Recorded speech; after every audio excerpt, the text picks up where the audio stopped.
Wait, Maria hasn't fully left Puerto Rico. Devastating rains continue there right now, and much of the power outage that they've been complaining about could last for months.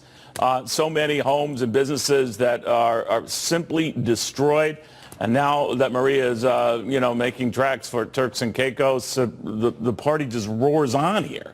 The former Deputy Secretary of the United States Department of Commerce, David Sampson. Secretary, thanks for joining us here. We forget that after a hurricane and its most lethal winds pass, it's not as if it goes away. Maria hasn't left Puerto Rico, and the region, of course, very familiar with the rains that continue. That tends to be the most damaging and damning part of these storms, huh?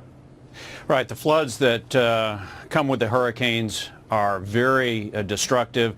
As we all know, Houston is primarily a flood event, not a wind event. I think Florida is going to be primarily a flood event as well, although there is some wind damage. But Puerto Rico is very hard hit. This is going to be a long-term recovery. They simply don't have the kind of infrastructure and capacity and resilience there that you see in Texas and Florida. So what do we do? Well, I think that there's going to be airlift of supplies in by American military airplanes and ships. There's going to be obviously federal money that is going to have to come back into Puerto Rico to help rebuild the very basic infrastructure that enables businesses to get back up and running. The problem is there's not going to be not nearly as much insurance presence in Puerto Rico as there is in Houston and Florida. Only about 50% of the homes in Puerto Rico have wind insurance at all, and a much smaller portion than that have flood insurance.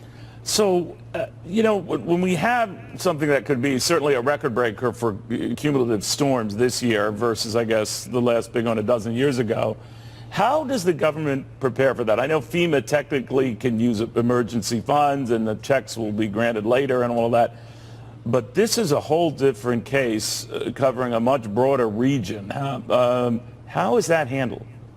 Well, it's going to be handled through special appropriations. There's already been the first tranche of special appropriation for FEMA with regard to Houston and Florida, but that's only the down payment. There's going to have to be more later on. I think the bigger question, Neil, is what can we do long term to prepare or to bring in more private insurance into the equation and build resilience into these communities so that we lessen the impact when these storms hit. And that's something that's largely been left out of the public policy discussion for many years. It certainly has, because even it's news to homeowners that discover they thought they had flood or related insurance, and then they discover higher deductibles than they thought, or that it wasn't covered to the degree they thought.